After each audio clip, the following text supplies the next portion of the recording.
Hello friends, welcome back to the YouTube channel. तो जैसा कि हमने लास्ट वीडियो में आपसे वादा किया था कि हम क्लास 12th की अकाउंटेंसी की पूरी सीरीज यूट्यूब पर प्रोवाइड कराएंगे, तो अपने वादे के मुताबिक हम आ गए हैं अपनी क्लास 12th की पूरी सीरीज के साथ। तो हम ये सीरीज स्टार्ट करेंगे अपनी unit 1 accounting for partnership firm से। तो अगर हम इसका वेटेज देखें तो इसका टोटल वेटेज 45% है। तो ये वाली यूनिट हमारे लिए काफ़ी ज़्यादा इंपॉर्टेंट है। तो इस यूनिट में हम समझेंगे कि कुछ फंडामेंटल्स ऑफ पार्टनरशिप, फिर admission, retirement and death of partners and dissolution of partnership firm. तो जो हमारा पहला चैप्टर है accounting for partnership basic concepts, इस चैप्टर से आज हम अपनी सीरीज स्टार्ट करेंगे। तो इस चैप्टर में सबसे पहले हम आज देखेंगे मीनिंग ऑफ पार्टनरशिप की पार्टनरशिप क्या होती है, और फिर फीचर्स ऑफ पार्टनरशिप की पार्टनरशिप के कुछ फीचर्स जिन्हें हम एलिमेंट या फिर कैरेक्टरिस्टिक्स भी कहते हैं। तो चलिए आइए बिना किसी देरी के अपना पहला चैप्टर शुरू करते हैं। तो सबसे पहले हम ये समझेंगे कि पार्टनरशिप होती क्या है और पार्टनरशिप की क्या जरूरत पड़ी, इसके क्या क्या फायदे हैं। तो आइए इसे एक एग्जाम्पल से समझते हैं। तो लेट कि एक हमारा है तारा, जिसने अपने गांव में एक बिजनेस स्टार्ट किया। इसने क्या क्या लगाया, इसने कुछ कैपिटल लगाई,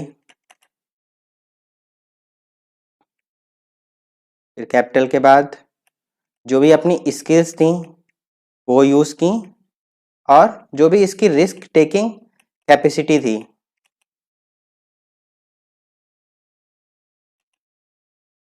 वो सारी चीजें इसने अपने बिजनेस में यूज की और अपने बिजनेस को काफी ग्रो कर लिया। लेकिन क्योंकि इसकी जो बिजनेस था, जो इसका, वो सोल प्रोप्राइटर में था, तो ये सिर्फ इन चीजों पर लिमिटेड रह गया। जितनी भी इन चीजों का यूज करके इसने अपने बिजनेस को ग्रो कर पाना था वो ग्रो कर लिया। फिर इसके आगे इसके पास कोई भी ऑप्शन नहीं बचा। फिर इसका एक दोस्त सितारा आता है हमारे एग्जाम्पल में। वो इसके पास आता है और कहता है कि भाई तारा, तुमने अपनी इतना बिजनेस अपना ग्रो कर लिया है, इतना बढ़िया ग्रो कर लिया है, इसे और एक्सपेंड क्यों नहीं करते हो। तो तारा कहता है कि यार मेरे पास इतने ही लिमिटेड रिसोर्सेज अवेलेबल थे, तो इसलिए अब मैं इससे ज़्यादा कैसे एक्सपेंड करूं। तो कहता है कि हम पार्टनरशिप कर लेते हैं। पार्टनरशिप मतलब क्यों ना हम मिल के किसी बिजनेस को बढ़ाते हैं, मिल के बिजनेस को आगे बढ़ाते हैं। तो इसने कहा कि ये तो बहुत बढ़िया रहेगा। इससे फायदे क्या क्या होंगे। अभी सिर्फ तारा की कैपिटल लगी है, फिर सितारा की भी कैपिटल आ जाएगी, सितारा की स्किल्स भी आ जाएंगी, और सितारा की रिस्क टेकिंग कैपेसिटी भी उस बिजनेस में लग जाएगी। तो बिजनेस हमारा काफी ज्यादा ग्रो होगा। तो इन लोगों ने पार्टनरशिप कर ली, तो और इन लोगों ने फिर बिजनेस को और भी ग्रो किया। तो हम अगर देखें तो इस पार्टनरशिप में ये जो तारा और सितारा है, इन्हें हम क्या बोलेंगे, ये हैं पार्टनर्स। और जो बिजनेस है उसे क्या बोलेंगे, फर्म। और जो भी बिजनेस ये जिस नाम से रखेंगे, मान लीजिए तारा सितारा बुक शॉप, तो उसे हम बोलेंगे फर्म्स नेम। ये तो हमारी हो गई तीनों टर्मिनोलॉजी। तो आई होप कि आपको यहाँ पर क्लियर हो गया होगा कि पार्टनरशिप का मतलब क्या होता है और इसके क्या क्या फायदे होते हैं। तो चलिए अब हम इसकी लीगैलिटी पे जाते हैं कि ये लिखा कहाँ है, इसकी लीगल डेफिनेशन क्या है, तो हम उस पर बात करते हैं। तो हम देखेंगे कि पार्टनरशिप के लिए एक डेडिकेटेड एक्ट है जो है इंडियन पार्टनरशिप एक्ट 1932। तो इसके सेक्शन 4 में पार्टनरशिप की डेफिनेशन लिखी है। तो वो डेफिनेशन क्या कहती है कि पार्टनरशिप क्या है, is the relation between persons, कि कुछ लोगों के बीच में की रिलेशन, हु हैव एग्रीड, जिन्होंने एग्री किया है प्रॉफिट शेयर करने के लिए किसी बिजनेस का। तो किसी बिजनेस का प्रॉफिट शेयर करने के लिए जो कुछ पर्सन एग्री होते हैं कि हम एग्रीमेंट कर रहे हैं या फिर हम एग्री हो रहे हैं कि कोई भी बिजनेस चलाएंगे और फिर जो भी प्रॉफिट होगा उसे हम शेयर करेंगे, वो या तो सबके द्वारा चलाया जाता है या फिर किसी any of them acting for all, या तो किसी एक के द्वारा पूरी फर्म चलाई जाती है। तो ये जो हमारी इंडियन पार्टनरशिप एक्ट में डेफिनेशन लिखी है वो है कि partnership is the relationship between person, जो एक पर्सन्स के बीच में रिलेशन है जो एग्री करते हैं किसी भी बिजनेस का प्रॉफिट शेयर करने के लिए, और जो बिजनेस है या तो एक पार्टनर के द्वारा चलाया जाता है या फिर सारे पार्टनर्स के द्वारा चलाया जाता है। तो ये तो हो गई जो डेफिनेशन हमारे एक्ट में लिखी है।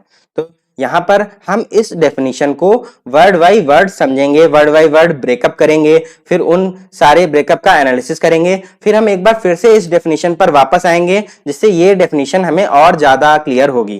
तो अगर हम वर्ड बाय वर्ड जाएं तो मैंने यहाँ पर कुछ चीजें बोल्ड कर रखी हैं। तो पहला पॉइंट है रिलेशन बिटवीन पर्संस। तो अगर हम पहले पॉइंट को नोट करें कि कुछ पर्संस के बीच में जो रिलेशन होता है, तो अगर हम इसका मतलब समझें कि जो पर्सन होंगे टू और मोर, कम से कम 2 होंगे या फिर इससे ज्यादा होंगे। तो पहला पॉइंट तो हमारा ये हो गया। फिर आगे जो पॉइंट है हु हैव एग्रीड, दूसरा है कि ये एग्रीमेंट करते हैं, किसी बिजनेस को चलाने के लिए एग्रीमेंट करते हैं। क्या एग्रीमेंट करते हैं? शेयर द प्रॉफिट, प्रॉफिट को शेयर करने के लिए किस चीज का? बिजनेस का। तो एक बिजनेस होना चाहिए। और पांचवा जो पॉइंट है कि या तो सबके द्वारा कैरी किया जाएगा या फिर any of them acting for all, any of them acting for all.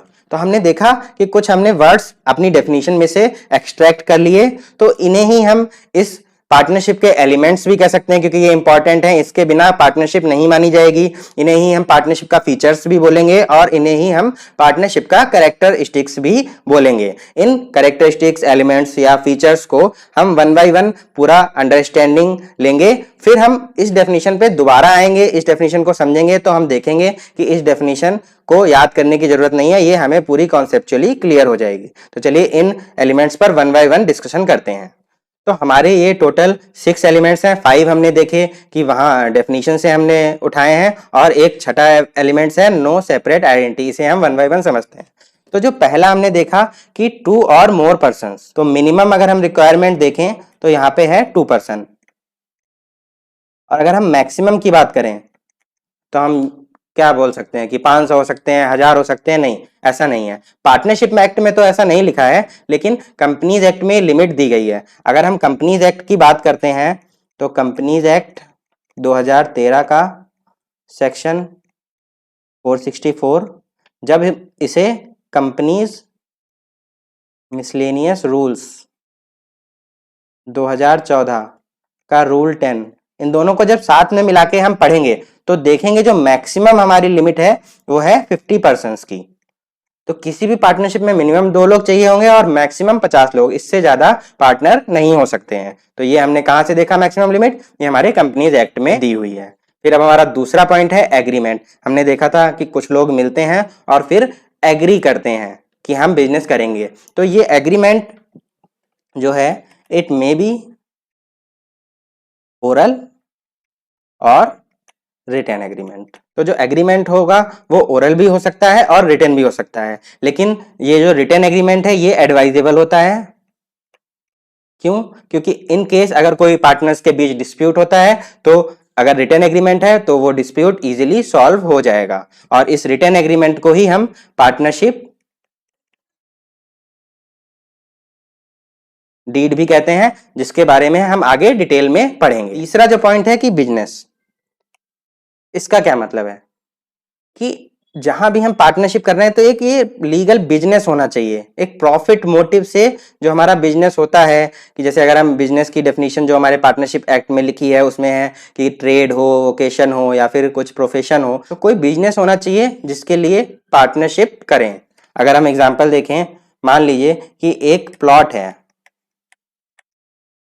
और तारा और सितारा इसके क्या है? को ओनर।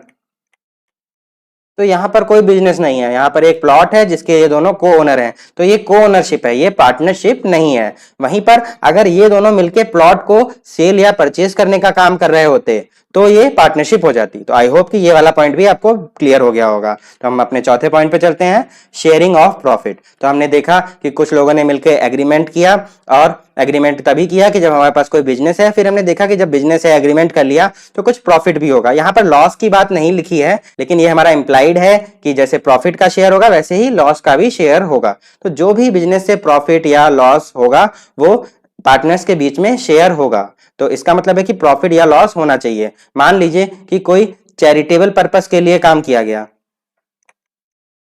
उसके लिए कुछ लोग आए कुछ लोगों ने वॉलंटरीली आए और चैरिटेबल पर्पस के लिए कुछ काम किया, तो वो पार्टनरशिप नहीं कहलाई जाएगी। इसके लिए हमेशा प्रॉफिट मोटिव होना चाहिए बिजनेस, और प्रॉफिट और लॉस को पार्टनर्स के बीच में शेयर होना चाहिए। ठीक है, ये हमारे 4 पॉइंट क्लियर हो गए। अब जो हमारा पॉइंट है म्यूचुअल एजेंसी। अब हमने डेफिनेशन में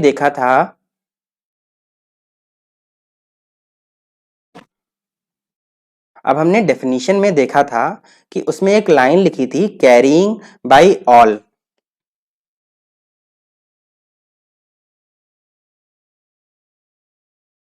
और acting one of them for all. तो ये तो ठीक है, कैरिंग बाय ऑल, सारे पार्टनर काम कर रहे हैं अपने बिजनेस के लिए। लेकिन दूसरा था कि कोई एक पार्टनर काम कर रहा है सबके लिए। तो हम इसे और डिटेल में कैसे समझेंगे? हमने एक प्रिंसिपल एजेंट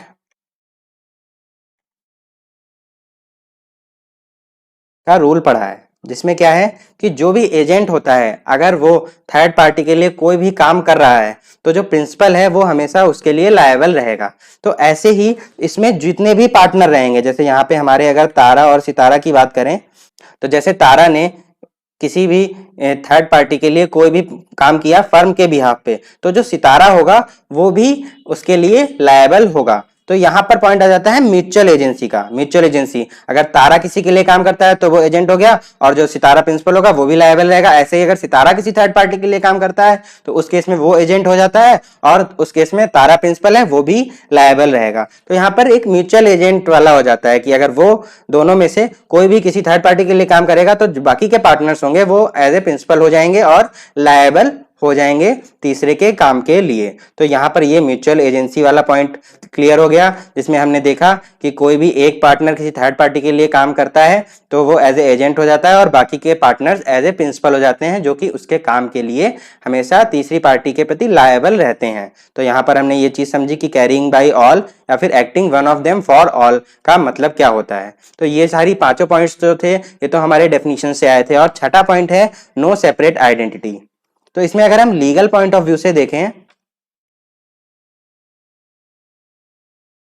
तो फर्म और पार्टनर्स की कोई भी सेपरेट आइडेंटिटी नहीं होती है। मान लीजिए कि अगर फर्म ने बैंक से लोन लिया, तो इसका मतलब है कि बैंक फर्म से लोन वापस मांगेगा।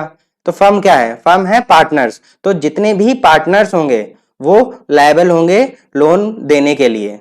तो फर्म्स की और पार्टनर की कोई भी सेपरेट आइडेंटिटी नहीं है अगर हम लीगल पॉइंट ऑफ व्यू की बात करें। अकाउंटिंग पॉइंट ऑफ व्यू से हम इन दोनों की अकाउंटिंग अलग अलग करते हैं, जिससे हमारा जो बिजनेस का प्रॉफिट है वो सही से निकल के आ जाए। तो आई होप कि ये सारे एलिमेंट्स फीचर्स ऑफ पार्टनरशिप आपको क्लियर हो गए होंगे। आइए अब हम एक बार फिर से अपनी डेफिनेशन की तरफ वापस चलते हैं। तो अब हम फिर से एक बार डेफिनेशन पढ़ेंगे। तो पार्टनरशिप क्या है? Relation between persons. तो हमने देखा कि कम से कम 2 और ज्यादा से ज्यादा 50 लोग हो सकते हैं किसी भी रिलेशन को बनाने के लिए पार्टनरशिप के। हु हैव एग्रीड, जो एग्री करते हैं, एग्रीमेंट करते हैं, ये ओरल या फिर रिटन भी हो सकता है। टू शेयर द प्रॉफिट, हमेशा प्रॉफिट होना चाहिए या लॉस होना चाहिए। ऐसा नहीं है कि किसी चैरिटेबल पर्पस के लिए हम कोई काम कर रहे हैं और उसमें हम पार्टनरशिप कर लें। फिर क्या है? ऑफ अ बिजनेस, बिजनेस होना चाहिए। हमने वहां पे एग्जांपल देखा था कि किसी भी लैंड के हम को ओनर हैं तो हम पार्टनर नहीं हैं। तो हमने यहाँ पे देखा कि relationship between persons who have agreed to share the profit of a business carried on by all or any of them acting for all. तो लास्ट लाइन में हमने देखा कि कैसे एक पार्टनर सारे पार्टनर्स का एजेंट हो सकता है और बाकी के सारे पार्टनर प्रिंसिपल होंगे। तो ये म्यूचुअल एजेंसी पे काम करता है। तो आई होप कि अब आपको ये डेफिनेशन वर्ड बाय वर्ड पूरी क्लियर हो गई होगी। अब इसे आपको याद करने की जरूरत नहीं पड़ेगी क्योंकि हमने सारे कॉन्सेप्ट्स क्लियर कर लिए हैं। तो हमने आज देखा कि हम क्या डेफिनेशन होती है पार्टनरशिप की, क्या मीनिंग होता है पार्टनरशिप का, और इसके क्या क्या फीचर्स, एलिमेंट्स और कैरेक्टरिस्टिक्स होते हैं, जिन्हें हमने वन बाय वन डिटेल में समझा। तो आई होप कि ये आज का पॉइंट आपको क्लियर होगा। तो अगली वीडियो में हम इस चैप्टर को कंटिन्यू करेंगे। तब तक के लिए बाय बाय, थैंक यू।